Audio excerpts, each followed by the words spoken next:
हरे कृष्णा कृष्णा कृष्णा हरे हरे, हरे राम राम राम हरे हरे। ભગવદ્ ગીતા તેના મૂળ રૂપે અધ્યાય 1 કુરુક્ષેત્રની યુદ્ધભૂમિ પર સૈન્ય નિરીક્ષણ, શ્લોક સંખ્યા 37 અને 38। શ્રી ગુરુ શ્રી ગૌરાંગ અને જગદગુરુ શ્રી પ્રભુપાદની કૃપાથી સમજવાનો પ્રયાસ કરીશું। જગદગુરુ શ્રી પ્રભુપાદ કી જય। यद्यपेते न पश्यन्ति लोभोपयत चेतस कुलक्षय कृतं दोष मित्रद्रोहे च पापकं कथं न ज्ञेयमस्माभिः पापादस्मात् त्रिविर्तुतं कुलक्षय कृतं दोष प्रपश्याद्विजनार्दन। अनुवाद અને ભાવાર્થ श्री एसी भक्ति वेदांत स्वामी श्री प्रभुपाद द्वारा। हे जनार्दन, यद्यपि लोभ से अभिभूत चित्त वाले ये लोग अपने परिवार को मारने या अपने मित्रों से द्रोह करने में कोई दोष नहीं देखते, किंतु हम लोग जो परिवार को विनष्ट करने में अपराध देखते हैं, ऐसे पाप कर्मों में क्यों प्रवृत्त हो। तो अगले श्लोक में हमने देखा था कि दुर्योधन और कौरव लोग जो हैं वो पूरी तरह से आतताई थे।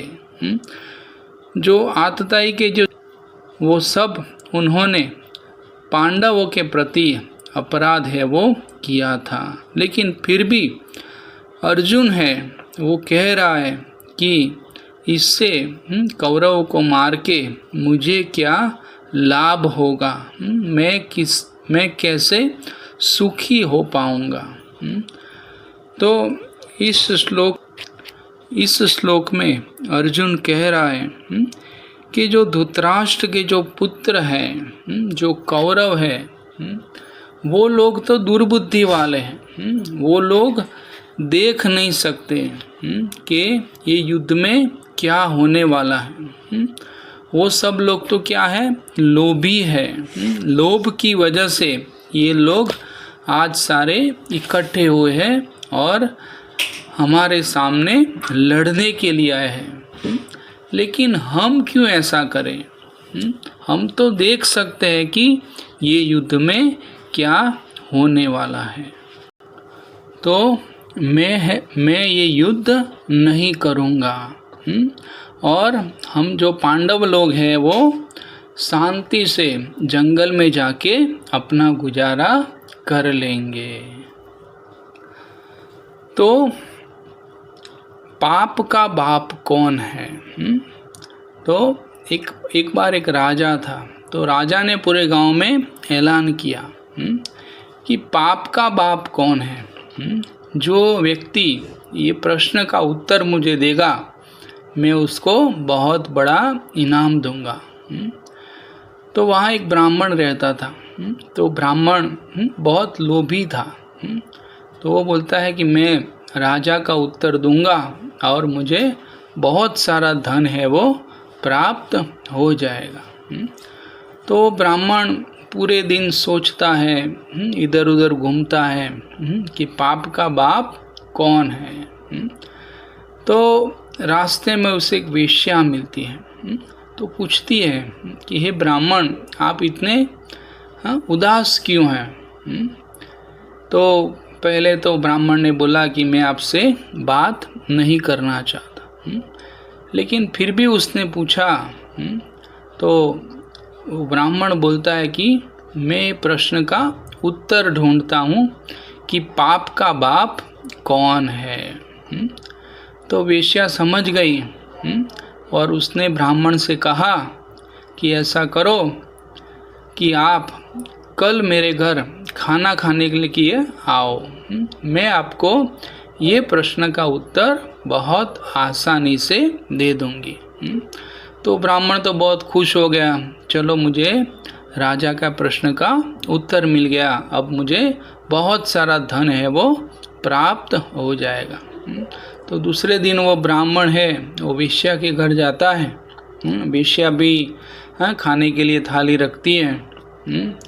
और जैसे वो ब्राह्मण खाना खाने के लिए जाता है तो वेश्या बोलती है कि पाप का बाप है वो लोभ है।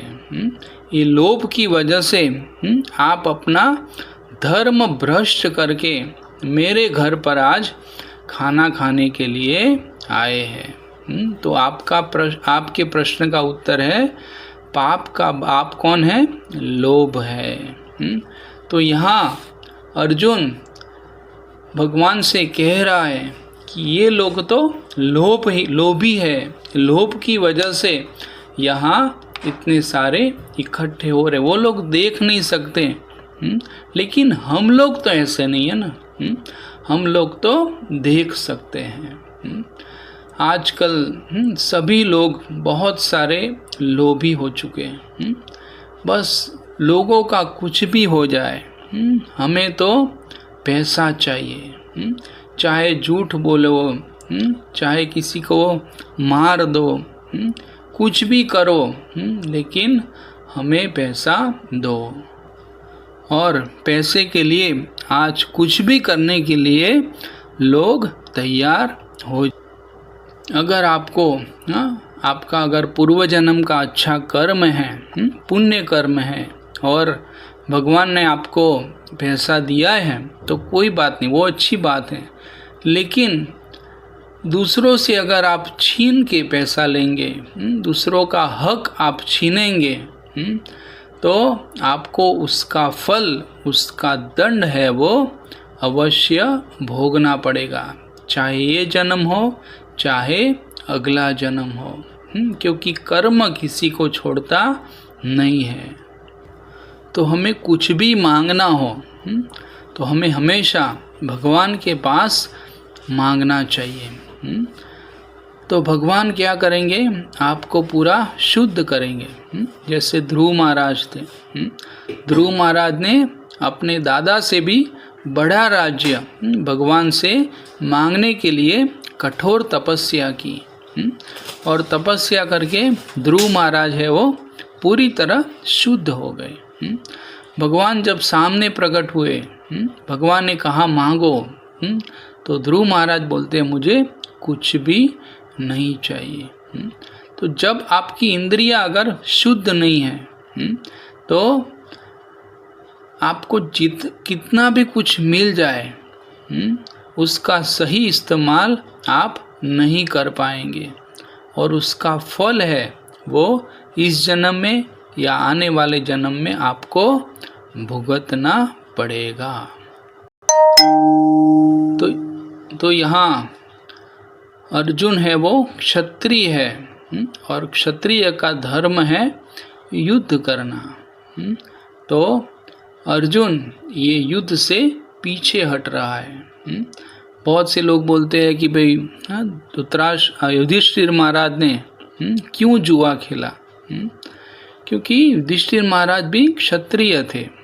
कुछ दिन पहले ही राजसूय यज्ञ हुआ था, और राजसूय यज्ञ में युधिष्ठिर महाराज ने प्रतिज्ञा ली थी कि मैं अपने बड़ों का हमेशा सम्मान करूंगा, वो लोग जो कुछ भी मुझे कहेंगे मैं वो करूंगा। और इसीलिए युधिष्ठिर महाराज को जुआ खेलने के लिए धृतराष्ट्र महाराज से कहलवाया गया, क्योंकि पितामह भीष्म तो कभी ऐसा बोलेंगे नहीं। तो धृतराष्ट्र महाराज ने युधिष्ठिर महाराज से जुआ खेलने के लिए कहा, और युधिष्ठिर महाराज उसको मना नहीं कर सके, और इसीलिए ये सब हुआ। तो यहाँ अर्जुन है वो क्षत्रिय धर्म से पीछे हट रहा है। हरे कृष्णा।